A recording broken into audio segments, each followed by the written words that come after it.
Well, wow. I've just been saying to you before we came on air, it's really been, a quiet week, really. But now over the last, 24 hours, there's so much to probably talk about. Obviously, we'll open it up to everybody who's watching, and good evening, everybody, again.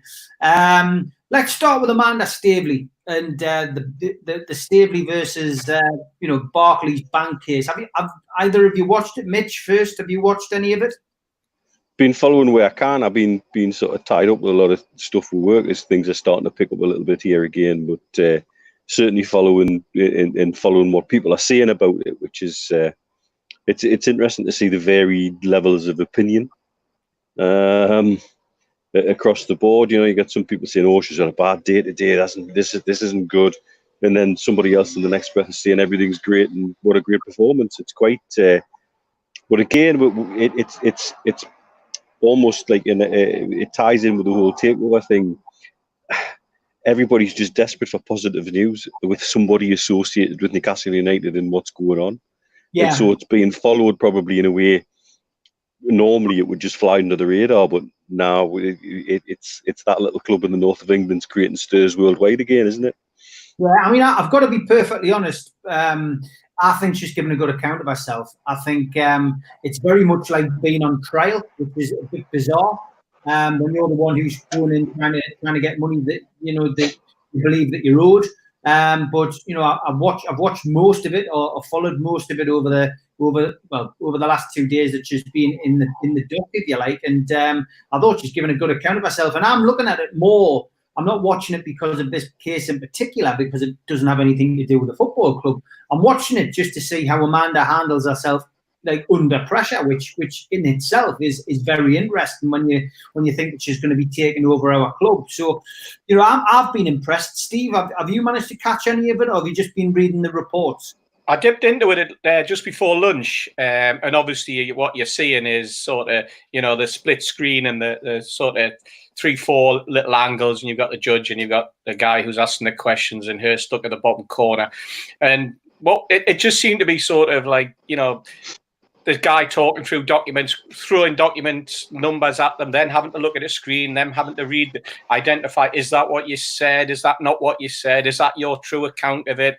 And it must be very, very difficult, because it seemed to be all over the place, and I thought, that's very, very difficult to concentrate on. It was difficult for me to concentrate. I'm sure it was difficult for the protagonists involved, and you've got someone who's trying to cross-examine you and basically pin you to the ground and say, is this what you said? Is that your document? And he's looking for instantaneous answers, and the judge is sitting there looking at you thinking, well, are you going to answer this guy? And she's looking at the paperwork and what's on the screen and going, well, which one are you on about? That type of thing. Because there seem to be, if you look at the top of the emails, you look at the bottom of the emails, you look at the middle email, and they're rattling off numbers that seem to be in the thousands.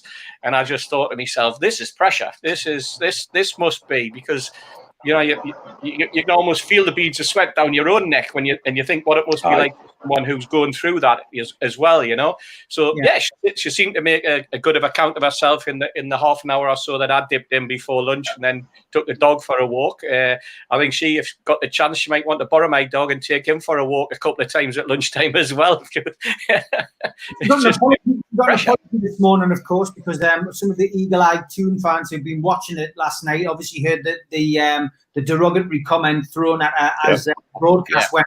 And then, of course, we've had a reporter today who I'm not sure what's going to happen yet. The judge didn't really make out what he was going to do about the situation, but who had inadvertently taken a photograph or a screenshot, obviously, of the trial yesterday, with Amanda standing there and the judge and the barrister, and of course then put it onto Twitter and then rapidly had to take it back off. So, he's going to probably get hauled over the coals unless he apologises with immediate effect. Yeah, I saw that, and I think the judge had to give an apology on their behalf this morning for what was said on a telephone conversation off air on a Zoom conference that came from Barclays. And I think that there was very much a mea culpa moment, wasn't it, at first thing this morning, where the chap from Barclays had to, apologise on behalf of his company. And I think the judge was sensible in so much as he said, this isn't going to impact, this wasn't a personal thing between the guy who's asking the questions and such. But getting back to the report, I would have expected better. You know, you look and you know, I see guys on Twitter who are reporters, and you know, there's some prominent reporters in the Northeast who actually lecture in that sort of communication field.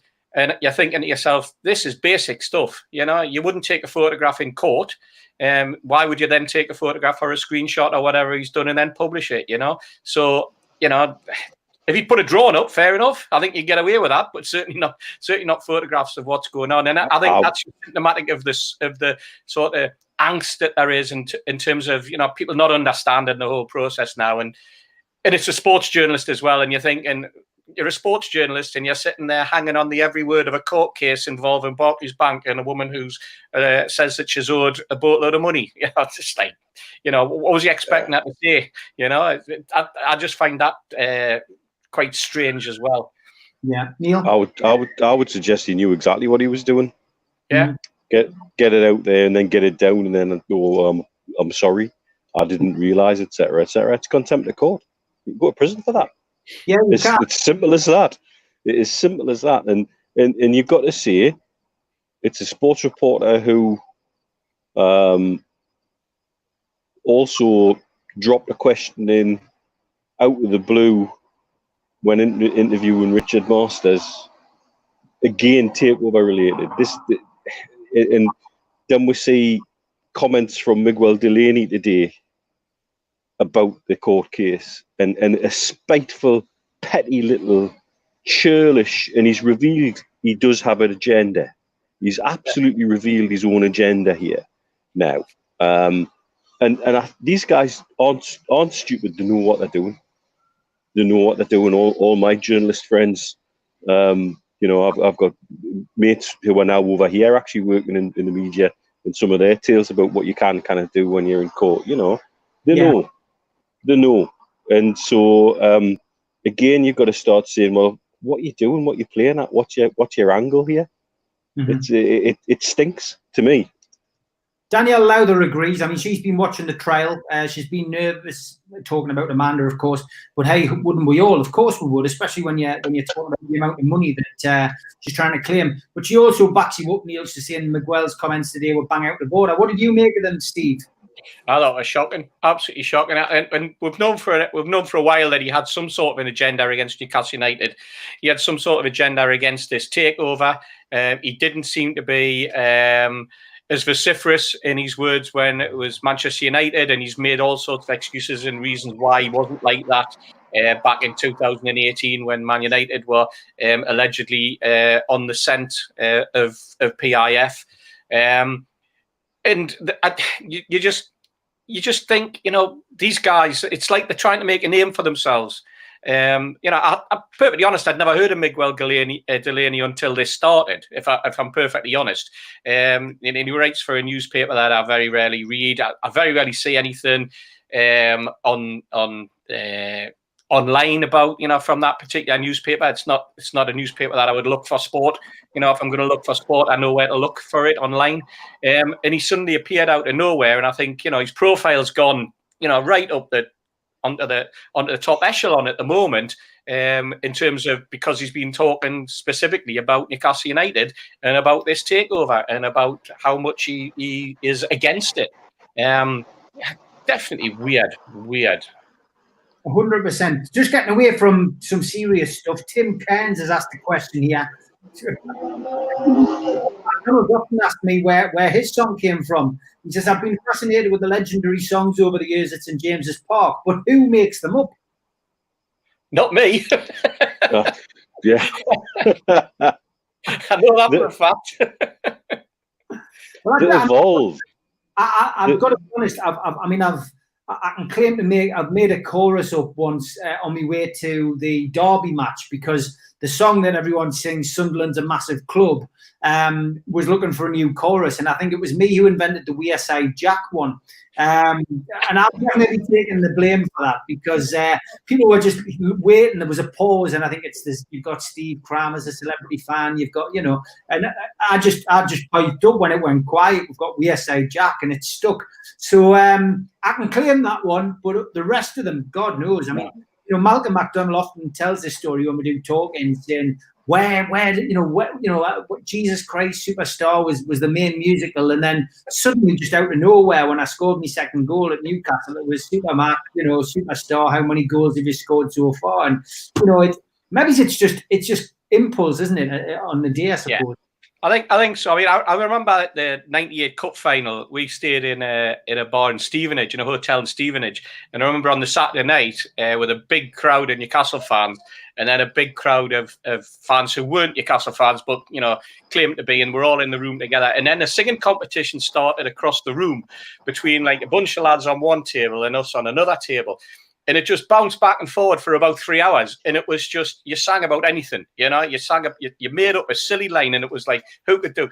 And everybody was creased up. And I remember my mate Paul, he was just like, he was like over the table at times. The tears were streaming down our faces. Some of the lines and some of the rips that people were coming out with was brilliant, But I tell you what, there was none of them that you would ever sing at the match. I mean, it was just like total gibberish, And I mean, somebody asked us last week, and they were talking about the song, and I'll mention it now because my pal John's favourite song is the Frank Clark song. It's not really, but we always wind him up about it, And that's another song. That's a weird one. And the other one was like Joe Harvey said to Bertie me, I've heard of the North Bank Highbury.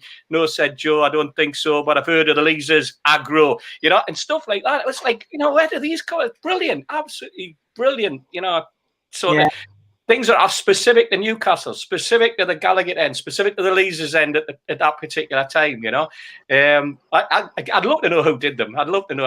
I'd like Neil said, perhaps to just evolve over a period of time, or a particular moment in time from a particular hit record or whatever, I covered it a couple of weeks ago, but his name is Mirandina. He's not from Argentina. He's from Brazil. He's fucking brilliant. Still one of my favourites. And I mean, it's just original, but I think we're probably, we're always going to say this, but I think a lot of our songs are more original, and you do find that we do tend to get copied. I mean, the Blade and Races is synonymous with our area, yet how many clubs have adopted it as one of their songs but changed the words? Manchester United do it, the Sunderland fans have done it, but Blade and Races is our song, Yeah. Okay, Mark Sargent, Mitch has said, Mike spends 100 million at Hugo. Someone's feeling flush. You mentioned this before we came on air. Obviously, you dropped us a message. I hadn't seen this. Mike Ashley has now spent £100 million on Hugo Boss. Yeah. I mean, look, we know Mike Ashley's MO. And I still believe, we talked about this probably certainly the first time you and I talked. We've talked about it as the three of you as well. That it's times like this that Mike Ashley likes to be cash rich, and he likes to buy up bits of the high street. This is how he expands his brand. He's never going to be short of a bob. Yes, the recession will be hurting his business in one respect, but because he likes to be cash rich, it's an opportunity for him as well. The next question is this something that was pre-existing as a lined up move from Fraser Group? Or does somebody know he's got an influx of cash coming pretty damn soon? The timing with rumblings being put out to the press that he wants a word with the Premier League about how long this is going to take. Again, is it coincidence? I tend not to believe in coincidence. That if somebody's going out and spending £100 million in a time of economic crisis, you've got to wonder where his funds are going to be coming from. And it's very easy to make 2 + 2 = 5 in this situation, and then tease it out to a strand of hope that we all want to cling on to, but it does seem strange. Really does seem strange. I think you've got to remember as well, he owns flannels, and he's moved into the luxury brand market over the last few years with flannels. And this is another way of actually getting more product into flannels from Hugo Boss and that type of thing, and being linked with them probably attracts other luxury brands that he's now trying to push himself towards. He's always been a guy who's bought brands up. He's bought at the bottom end. He's bought those sort of Slazenger and things like that. He's got involved in that type of thing. Kangol, companies. These were brands that were on the basement or on the floor. Hugo Boss slightly different, you know. It's not exactly the best time to be buying a brand like Hugo Boss, mind. You know, everything that's been going on in the history of Hugo Boss.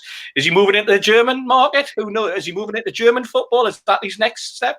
You struggle there, mind. You know, you struggle with. You'll not get over 51% of a German football club. That's for sure. But seriously, it's an interesting move for him, I suppose. And as Neil said, he's obviously got cash to burn, or somebody thinks he's going to have cash very, very shortly. And I hope it's the latter. I hope he thinks he's going to have the cash very, very shortly.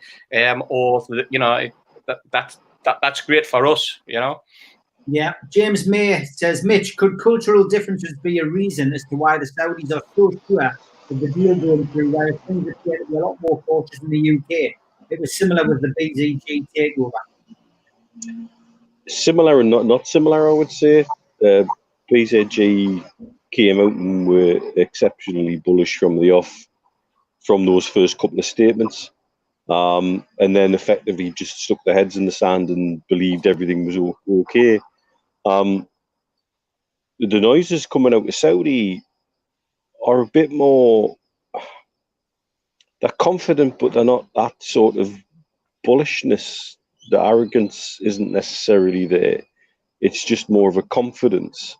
And the sources that, when you talk to some of the local journalists who are saying to them, some of them are very willing to talk as long as I pick the phone up, because they don't want to put anything in writing. But as long as I pick the phone up and have a chat with them, they're quite open about where some of these sources are coming from.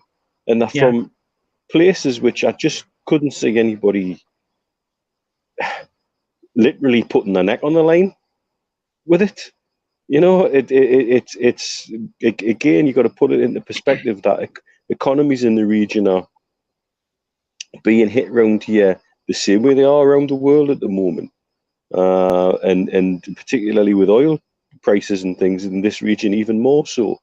And so I would say it's more of a confidence than an arrogance, and it's slightly different, and it feels very different to the BZG.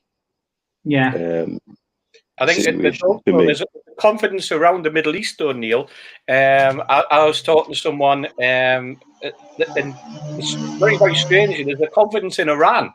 It's been talked about in Iran, you know. It's been on the BBC World Service, and it's coming out of Iran. And their opinion is that a deal's done, which I found fascinating. So there's a confidence in the MENA area. There's an excitement, obviously. Because for a story about Newcastle United to be on Iranian TV, whether it's from the BBC or whatever, you know, that's interesting. And they are a BBC Persia, Neil, aren't they? Yeah, I mean, that's good news. But you know, if you've got the BBC Persia running stories that it's done, that then shifts the narrative in the Middle East entirely, because it just means that there's only Qatar now saying, "Oh, there's problems." Yeah, and either only Qatar or only Richard Keys in Qatar that doesn't seem to want this deal to happen. Well, that's another matter. And he's changed his tune this week as well. Now he's suddenly gone from takeover and why Newcastle, I wish it wasn't them, and blah blah blah, to why the Premier League restarting and pumping money into that, and why aren't they giving the money to hospitals and schools? To be in not wanting to start again, or being expecting a check back. Were they wanting the check back? Do they need the check back? And if that's the case, do they need a bobber too? And if they need a bobber too, there's a deal to be done there. Yeah, true. Kenny Trainer's question there is, even like, when Takeover goes through, do you think Staveley wants to be the face of the club, and would that be a good thing, or would it be better to have someone who likes the publicity? I wouldn't say a man that didn't like publicity, to be fair. I would say a man who would make a very good face of Newcastle United. You know, my belief is that she would come in and would be the face of the club. What do you think, Steve? I agree. I think that she's done so much work on this particular takeover. I think she's been embroiled in it since 2017 when you met her at the match. I think the excitement's there. I think she's got the buzz about Newcastle United, and I think that it would be foolish for anyone to think that she wasn't going to be the upfront face of Newcastle United. That's my viewpoint on it. And hey, quite refreshing to have a woman up front, a female, fronting up a Northern football club. I think it'd be great, absolutely brilliant. Football isn't just the domain of men. We've seen men who have ruined football over the years, and I think she's got the ability, she's got the impetus behind her, and she'll certainly have the fan base behind her to make this football club move forward. So it's exciting if it is. Owen Roberts. Your shirt, by the way, Steve. I had to get that out. What do you think, Mitch? Would you be up for Amanda Staveley being the face of Newcastle United? Let's add to what Steve just said there. We're talking about Saudi majority ownership of Newcastle United Football Club, who would seem potentially prepared to have a woman as the face of the club front and centre.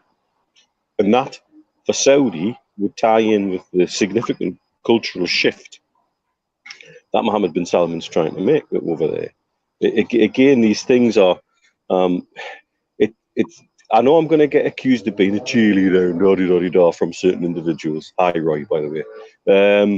And amongst other things, and I get it. But I've also said before, there's opportunity for this to become a two-way street. Saudi look to Dubai for a lead at the moment for how in this part of the world things can evolve and change and can fit in with the global narrative better. And what better way in a time when they're trying to express a liberation of women to be involved with a powerful woman as the front and centre of the football club they've just bought in the north of England and. There's a lot of reasons why that could be, because one of the things that gets bounced around often is why do PIF need Amanda Staveley? Why they could do this themselves? Yeah. And one answer I've had for that is, well, it kind of suits. If you want to change the narrative, if you want to show what you're trying to do with good intention, and again, temper that with the sports washing side of things, which is really difficult to do. And this is that little, to use Bill Corcoran's phrase, crossing the lake on the lily pads. We step so carefully into this minefield. But I see why it would make sense. Yeah. Tom Dixon says he's just seen that Mike Ashley's giving NHS workers 50% off in his shops. What are your thoughts on what I think it's bad when we should focus on getting money back to the season ticket holders? Well, it's a good point, Tom. I did see that. A charm offensive by Mr. Ashley, I suppose. Yeah, charm offensive indeed. I mean, I've had a number of conversations with people today about the season tickets or the ticket debacle that it is. We've got people thinking that don't worry about it. People are going to get the money back. Yeah, I'm sure that people are going to get their money back. Or people who quoted me the fact that the terms and conditions say that they don't need to give the money back. The whole top and bottom of it is that people are owed money. People have paid for something that they haven't received. And while I'm shouting that something needs to be done, my main angst is the fact that the communication at the football club is totally zero. And yet, we're told that it's on total lockdown. They're saying absolutely nothing. Lee Charnley's still sitting up there. He's still running the football club. He's still sitting, talking to the Premier League, about Project Restart, etc., etc. And there's nothing to stop him also putting a statement out that said, guys, we can't do anything about it, but it'll get sorted. And we're not even getting that. And I think if I had any annoyance, it's that fact that once again, that communication has been absolutely shocking on this subject. And whether some people think they're going to get their money back, whether some people don't want their money back and want to tag it on to the next season or the season after, or whether people think they're going to get it back or assured themselves that they're going to get it back at some particular point in time, there will and are people who are owed money from, for example, an away game at Bournemouth. Bournemouth have given their money back to their fans, but Newcastle haven't given our fans back the money for that game as well, So they're hiding behind something. They're hiding behind the takeover. They're hiding behind the fact that they're saying they can't communicate, and yet the club is still in operation. Yes, they've furloughed all the staff, but they're still operating on a shadow squad, and they're still talking to footballers. They're still talking to the press when they want to, and they're still talking to the Premier League for Project Restart. So if they can talk about that, they can put something out about a statement about the season tickets and about the ticket money that's owed. And I think if they did that, then that would calm the nerves of an awful lot of people. And I think that in itself is the big problem that they have when it comes to this ticketing situation. Neil, is this not just a pointer that what I've said this week, and we've discussed it as well, is that Mike Ashley has literally, shut the door at Newcastle United, put the keys through the letterbox and walked away. And the only thing that's operational at the club is Steve Bruce, Steve Nixon, and as Steve's rightly pointed out, Lee Charnley's cooperating with the Premier League. But other than that, he's more or less washed his hands of the club because he expects this deal to go through. That would seem very much to be the case. And for anybody looking for takeover positives, there's the biggest one at the minute, is that this inactivity. Yes, it's been, I think Steve's quite right, they're hiding behind it. It's a convenient excuse not to write checks and not to send money back to fans and just keep it in the pot and keep, and it's poor at best. I think I'm being generous by saying it's poor. Every other club has offered something. I know Sheffield United are under a little bit of attack because what they've said is they're going to give you the discount off of next year's season ticket, but they're not actually giving refunds to people who may not be renewing, for example. Because it's not all cut and dry, but at the same time, to have no comment at all ties very much in with the phrase I was told 2 or 3 weeks ago by a journalist who said, "Yeah, he's washed his hands of the club and he wants nothing more to do with it." Yeah. And so that, which is great, but on the other hand, the treatment of us as fans, it just shows the contempt that the man's had from, I'll not say from day one, but certainly from early on when things started to sour. His contempt of the fan base was quite clear and present, and I think the things that us three have all been involved with in the past, and some of the sheer rubbish we've had to put up with in terms of an inability to effectively communicate, even in a civil manner at times. And this is the icing on that communication cake, isn't it? It's just rubbish. It is, yeah, and it's been like that for the last 13 years, so it's something we should be used to.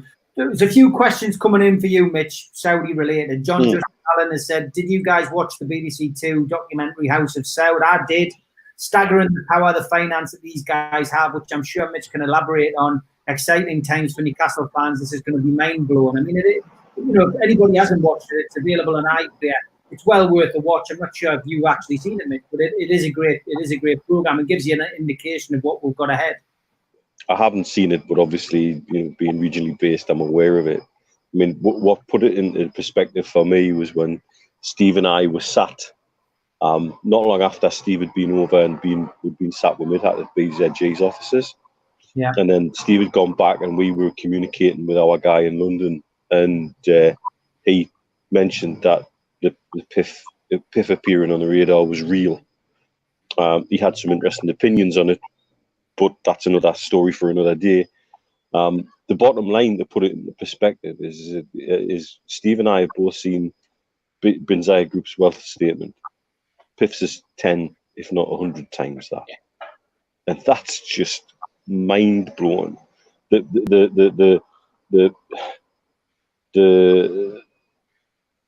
thing I think we've got to temper it with is I don't think they'll necessarily pile in and pump it all in. I think it'll be evolution, not revolution as such. I think that seems to be the way to go.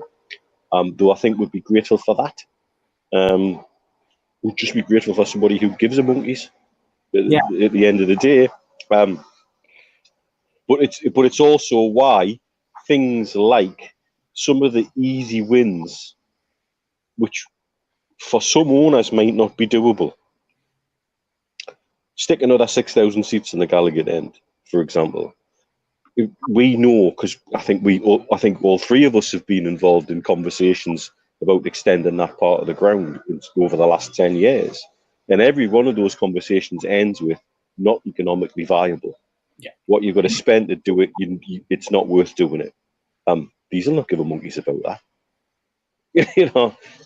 That's what is possible here. Is that there's decisions could be made, which might cost them a little bit of coin in the short term, but they don't stay rich for no reason, and that tend to be shrewd and smart investors. They will be coming into Newcastle United to get a return of some description, be that reputational, be that through tourism, be that through expansion of other businesses, whatever. That harmony of being associated with Premier League football and the global exposure that brings to the game, brings to the owners and their companies through the game, rather. The wealth opportunities are mind-blowing, because if you think Abu Dhabi are wealthy, you ain't seen nothing yet. Mitch, what's the answer to that question that Josh is asking? He says, we're talking about Saudi now having an IOC member. Yes. You can go into a bit more depth for people and what that means for Saudi, and sure evidence they are now looking outwards of the country. What can you explain that? Well, and she's female. She's a former Saudi Olympian who's female, and that's significant. The expanding role of women in the country. Let's be honest, they couldn't drive until recently. One of my patients is from Saudi, and he's quite a senior, wealthy individual. And his company is the main importer for Audi, VW, Porsche into parts of Saudi. And he and I were having a coffee a little while ago. And he says that in their dealerships, the shift they've seen, not just in who they have to employ, but also who is making the decisions about buying the next car. And women are taking all those decisions now. And he says it's for him as an old school Saudi guy, but he's got a very Western outlook. He was educated in the UK. He lives part of the year in London. Super smart guy. But he for him that palpable shift, even down to who's manning the reception at the dealerships in Riyadh,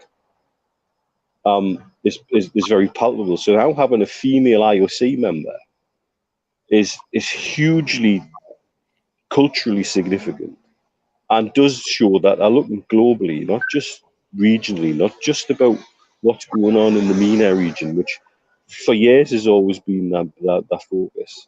They're now looking way beyond that, and it's a real significant shift. It's a very, very good question to ask about, and a good point to make.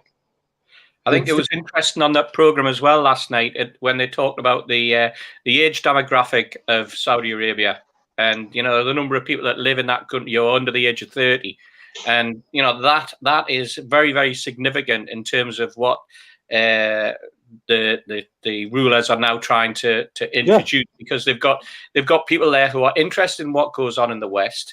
Obviously, sport is important, and I think that is a very, very key factor in what they're trying to do. I mean, people, they've got that project 2030. I think Newcastle United could be the first of a number of sporting acquisitions that they might go for. We know that they're trying to, that looks like they're getting the boxing more and more over there. The WWE, some of the other fighting stuff is going on. They've got the Grand Prix. They're wanting to show that they're interested in sport, that they need sport, and they've got people to entertain. They've got people to keep happy. They've got young people who are now music is now a key factor across the Middle East as well that wasn't there before. So I think it's a big change. It's evolutionary. It's going to take them a while for that culture to change, but we're in there at the start as far as football's concerned. Yeah, Steve Bennett asks, given we have a season to finish with or without a takeover, it'll be with rumbling along in the background. What's a realistic target for the end of the season? For me, I'm happy with 6 points, mate. That 6 points takes me over the 41 threshold, and then take it from there. Next 2 games are important for me. That's the way I'm looking at it. You know, if we can get off to a start and get a win against Sheffield United, and then I think the confidence there with the team. I think we talked about it last week, didn't we? About teams that are playing away from home, and the way that it's looked at in the Bundesliga, and the way that it's played out, with the lack of home advantage. It seems to be leveling itself off on those figures now, as clubs are getting more fit, or teams are getting used to playing it in front of no crowd and that type of thing. But you know, like I say, 6 points for me. 6 points, first 2 games, 6 points, and I'll be absolutely over the moon, because I think we're virtually there and done and dusted if we can get up to 41. Yeah, I would agree. Mitch, Colour Coach is talking about this. I presume this is the Martin Ziegler comment that was I caught earlier on there. Had we seen the exclusive? The Times have reported another leaked letter. But this time, leaked letter. There you go. The British government has made supportive noises about the Saudi-backed takeover of Newcastle United. So at least it's something positive, Mitch. More leaks in the FA, it seems, than in the Welsh rugby crowd, isn't it? I mean, GMA, it's absolutely ridiculous. But I've been told that this is, again, bring it back because we've mentioned them already, BZG. BZG got quite wound up about a leak. And there's only one of 2 places that leak could have come from, and I know where they believe it came from. But I wouldn't surprise me if the FA weren't involved with it somewhere down the line, because somebody in there just sings like a canary. It's flaming ridiculous. In terms of a letter supporting the government support, why wouldn't the government support it? The amount of investment coming into the UK from Saudi Arabia for various different things, in a time when they've backed themselves into a corner with Brexit, and they've now got even, I say, report that the US are wanting to put things in place that with agreements whereby they can veto things if we do an agreement with a country they don't like, and all that kind of stuff. The government need every ally they can get who's prepared to invest money in the country. So why wouldn't the government back it? They'd be mental, you know. It would be turkeys voting for Christmas to not. It would be spectacular own goal of Jamie Pollock proportions. Carl Roberts says, did you see the leak that just said we're becoming a rich club doesn't mean we're going to spend heavily on transfers? Do you think this is a tactic to stop inflating the price of players? And then Jay says, there's been comments this week from Steve McLaren and a source apparently close to the deal saying don't expect money to be spent once the takeover goes through. What do you make of these comments? For me, I just believe essentially that it's probably quite right in a lot of ways. We'll be spending a hell of a lot more than we did under Mike Ashley, but don't expect to be signing Messi and Ronaldo, because there's so much that needs to be invested in the ground, the training facilities, the infrastructure, and getting things right.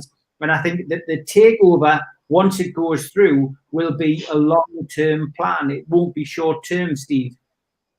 No, it won't. It'll not be. I think, there'll be a transition. I think that, we're a patient bunch, aren't we? We've been waiting for years and years and years. We've waited 13 years to get rid of Ashley, and I think that we've just got to as the lads would say in the straw, we've just got to calm our chickens a little bit, haven't we? And wait to see how far this goes and how it pans out. But it's one of those things, isn't it? We're not gonna sort of. Well, I wouldn't want them to be going out and buying, a ridiculous amount like Man City did, for example. They went out and bought Robinho, didn't they? I think, was it Robinho or somebody? One of the Brazilians bought, and it was a ridiculous amount of money. The lad didn't even know he was flying into Manchester. He thought he was flying to London to sign for a London club, and they're playing. Changed direction in mid-air and dropped him off in Manchester, and he suddenly found himself with Mark Hughes as manager. He didn't know where he was, didn't know what was going on, and his agent said, this is where you're going to be playing, because it was like 50 million suddenly handed over. The lad did okay when he was there, but I wouldn't want that sort of situation. I want people who want to play for Newcastle United. Yeah. I want to see, I want to see we do this properly. I want to see we build a football club, basically from the ground up again. But I want to see us competing. I want to see us showing that we can do it as in the proper football world. I don't want to have that sort of mess hanging over our head to say that, you know, we've suddenly turned into PSG and we've bought the best, because even with PSG allegedly buying the best, they've still got nowhere in Europe, have they? You know, they've still got all the hassle that they've had with Mbappe. They've got the hassle that they've had, you know, with the rest of their squad. You know, their team's aged a bit, and you know, now they've got players who just don't want to be there.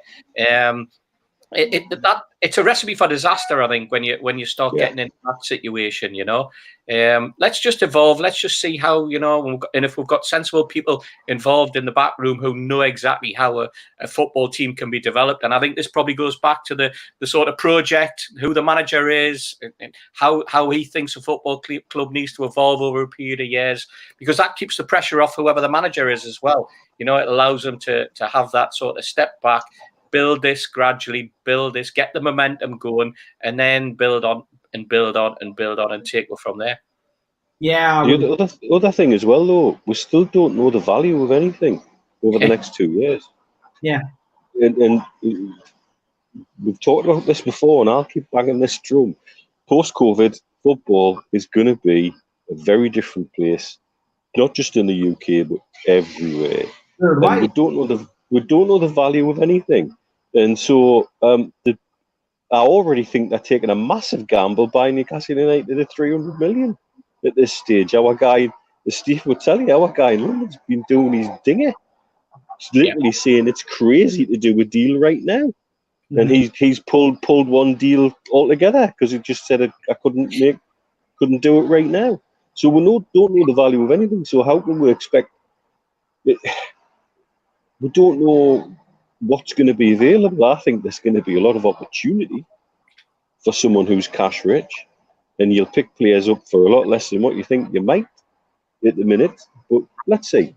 We want evolution, not revolution. We want a solid base to grow, evolve, and release the potential that we have as a club. And that's all I ask for. Yeah. P. Taylor says, I don't know about this, lads, but is there any element of the Premier League that has responsibility to ensure fans are not being ripped off by their owners, and could the Premier League apply sanctions? I mean, is that something which could happen, Steve? I mean, supporters trust are writing lots of letters but getting nowhere. It's their responsibility, I suppose, as a trust to try and drive these things out, but they won't be getting any communication from the football club because nobody is. No, I think the responsibility at national level lies with the supporters, the Football Supporters Association, doesn't it? I mean, they're involved, regular meetings with the Premier League, that's their role, on a national level. And they talk about supporters in the round. They talk about all the clubs, the 20s plenty ticketing campaign that they ran, and I'm sure will continue to run. I think if COVID can still operate, and we've said for years that we should only ever be paying a £5 to get in to watch football, because the amount of money that goes through the gate on transfers on over the turnstile is minute compared to the money that's coming from the other revenues that are available. So the Premier League's always had this thing about how important fans are, because the TV people have always said it's important to have fans in a ground. Yeah. And I think that in Project Restart, that's obviously they just want this season over. But I think the clamour for having fans in grounds come the start of next season, come September, in some way, shape or form, is going to be colossal. And I think the pressure that's going to be put on the Premier League or on the government by the likes of the Premier League and by the TV is going to be huge. And it's going to be interesting to see how that pans out, because these are uncertain times. And, I think we all have an opinion on whether or not we're getting through this well, or we're not getting through it in the right way. Do the Premier League could they apply sanctions? The Premier League can do whatever they like, but you've got to remember that the Premier League is made up of 20 members, and you need 14 members to vote to get something through. Yes, they have an executive committee that make day-to-day decisions on stuff, but they are making those decisions with that management team of 20 that vote. So when it comes to the crunch, those 20 clubs that are in there in that league at that particular season. They're the ones who push and drive the direction that the Premier League is going to play. So it's complex, it's complicated, and there's a lot of clubs in there that have their own agendas that they're wanting to follow. Manchester United's agenda might be totally different to that of Bournemouth, with the difference between a 75,000 fans in a stadium and a 10,000 fans in a stadium, for example. So we'll see. But they could impose sanctions. I don't think they ever would. Mitch? The only thing I would add to that is the Premier League, if they want to talk about human rights and moralistic things, are being very hypocritical to ignore the morals in this. And you can't just pick and choose when you want to apply morality to something if your moral compass is totally askew and all you actually care about is money coming in.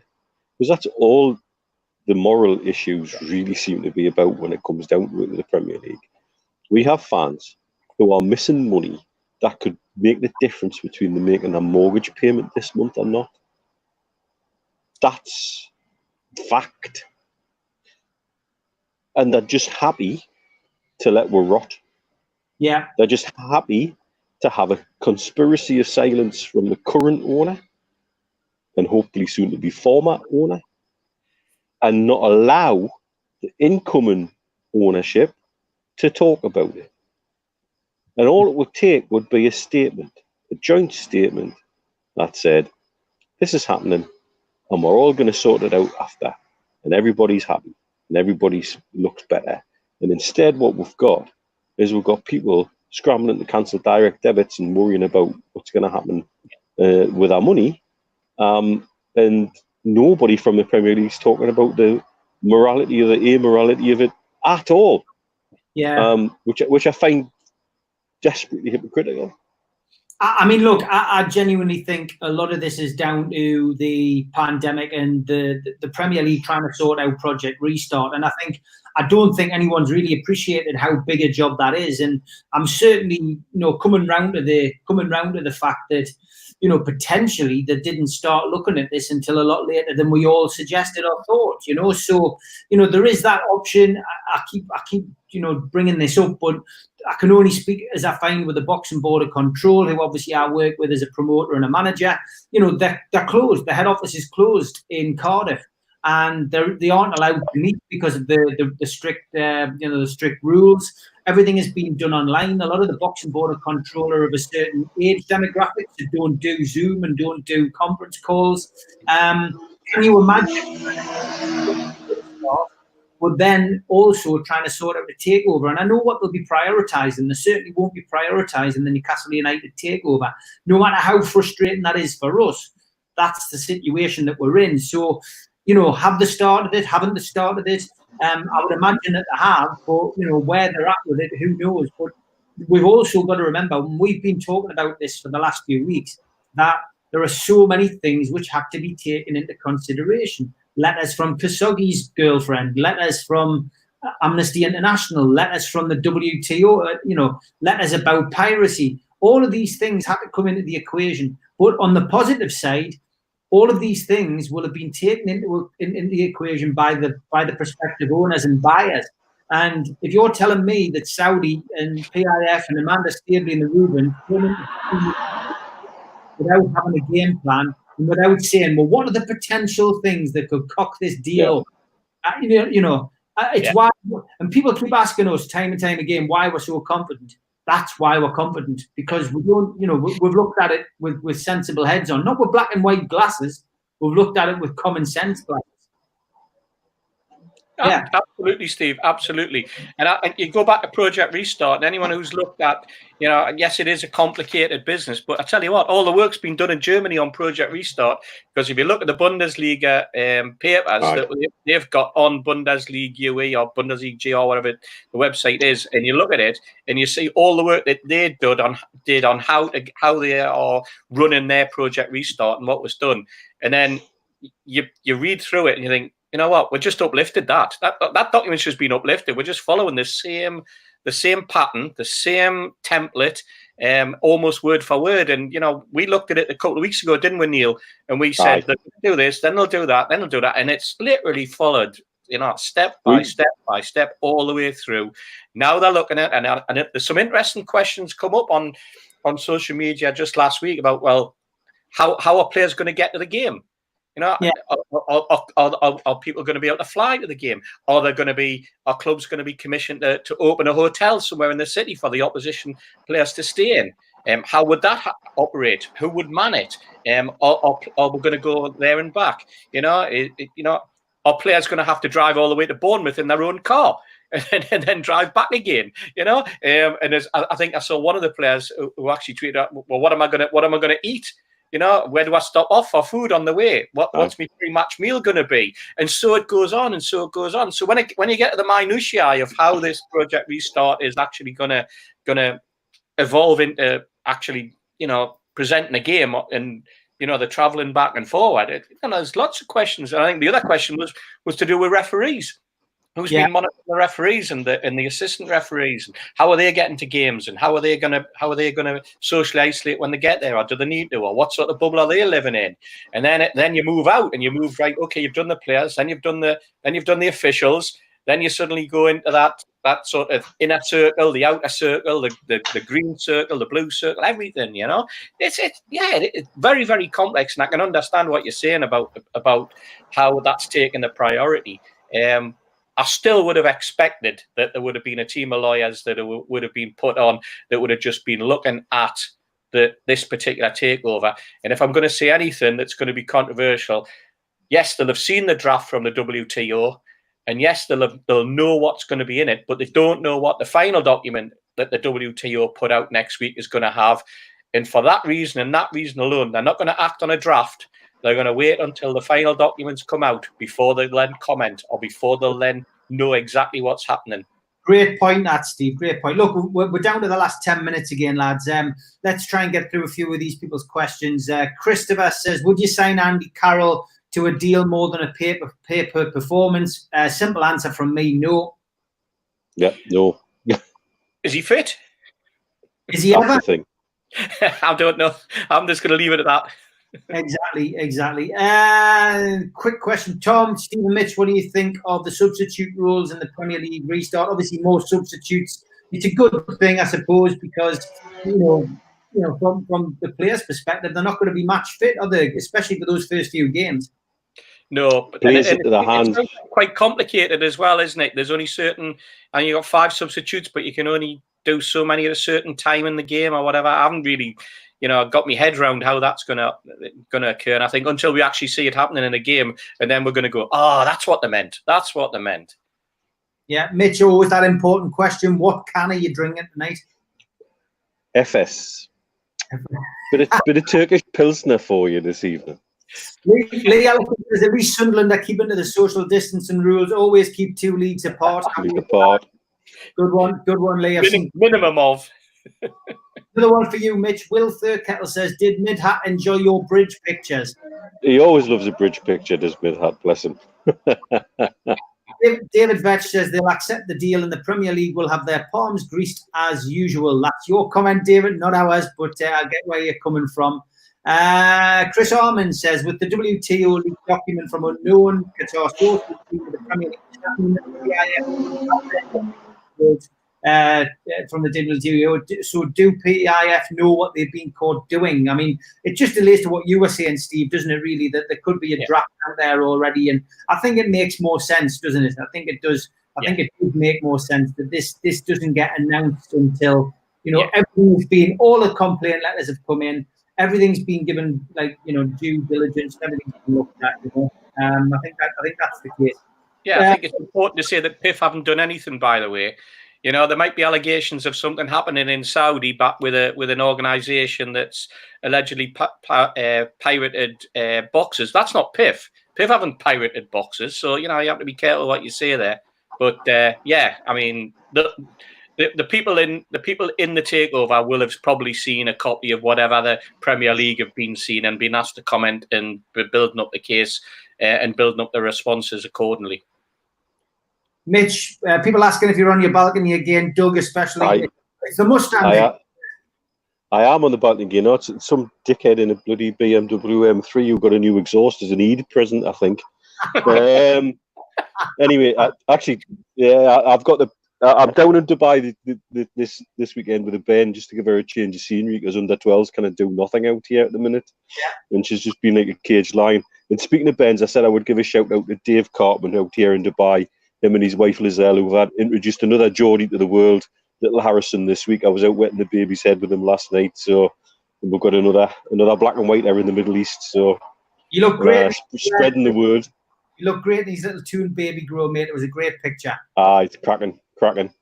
Jeff asks, do we know what happens if players test positive within a group of players? Good question. Good question. Steve and I did dissect the Bundesliga document about 2 weeks ago, and the sort of, even then they didn't really have that much of a set plan. It was something that was still being worked on, and this is one of my overriding things from it, is I know they've actually put a contingency together to say, well, what happens if we've got to stop the league again? Because it's only going to take one team to get 6 test positive and they cannot fulfill their fixtures. What do we do? Yeah. Where do we go from there? I'll tell you what's interesting as well, Neil. There was the comment in the newspaper the other day when with Stoke City, and it said that ex-Newcastle United striker proves tests positive for coronavirus. And I went through their squad thinking, who the hell is it? Turned out to be like Michael O'Neill. Michael O'Neill, Christ, the manager, in 1988, for God's sake, and that's how much the press are into Newcastle United. They're linking with everything. You know, Michael O'Neill, mental, ex-Newcastle United striker. You know, he was a smashing little player when he played for us, and he put his heart and soul in. But that was 1998, for God's sake. What next? Neil MacDonald, you know, and so it goes on. A lot of people asking about Mike Ashley coming back. B. Taylor's asked, and Kieran Bowers, he's coming back to ask the Premier League what's going on. What do you think about that? I mean, could he not just do it by email or phone? Of course he could. If he's coming back for a reason, and I suspect spending 97 million on Boss probably is part of that reason. That would be more of his driver to get back over here than Newcastle United ever would be. Yeah, I can imagine we're going to get a few flight records going around on Twitter tonight, Steve. I think we will. Yeah, I think they'll be sort of checking up on every single. There'll be helicopters. We'll have aeroplanes. We'll have all sorts. Antonov's bringing all sorts of stuff, and you name it, we'll be out there. I mean, you know, it's just the nature of where things have been, isn't it? You know, I do know someone who put a story out the other day that he was going to be buying the Metro Centre, and then he was converting part of the Metro Centre into a drive-in, and put that out. To somebody who was talking in the business world, and the share price went up by 6%. And I was like, what? And it was just like somebody just taking, you know, having a bit of a laugh with someone. And next thing you know, that like the share price of Intro went up, you know. I mean, it was weird. You know, you can put anything out now and get a reaction. You know, can you imagine somebody believing that you're going to turn the Metro Centre into a drive-in? You know, it's just you literally can't put anything out on there. Yeah, how long from now? I guess maybe from you guys, late June, July. I mean, that's all it would be, Himanshu. Really, yeah. Wouldn't it, lads? Neil, it's impossible. Yeah. It's how long is a piece of string? Yeah. I know. Go on, Neil. I know what people have been saying in the region, and they've been saying it for a few weeks. It could be, you know, in the next 48 hours. I think, like Steve says, I think the WTO report carries more significance than I think initially people realised. And they're not, if they are going to use that to make some measure, they're not going to do it off the draft. They're going to do it off the final report. There's no doubt about that. So I would love to see it done before the league restarts again. I would love to see it done in the next week, just to get it under wraps. Yeah. And give the club a new focus and something to look at for the future, and something concrete, you know. Yeah, I agree. I was always hoping it was going to happen before Project Restart in our first game. You know, that was my sort of, you know, it's got to happen before then. We're getting closer and closer to next Sunday. You know, let's see what next week brings. But you know, starting the league again with Ashley still in charge and with the way he's left the football club to hang in limbo, it's an embarrassment, really. It is. Well, the clock's beating us again, lads. We will be back next week. We won't be live, but we will be in a 3 like this. We're going to record it on Zoom, I think, next week if we can, or magic. So we will be back next week. But what we might do is the 3 of us might put out a request for questions, so at least we'll have your input, guys. That would be great. But that'd be grand. Been a pleasure again, lads. Thanks very much, and look forward to seeing you next Friday at the same time. Cheers. All the best, lads. Always a pleasure. Take care, fellas.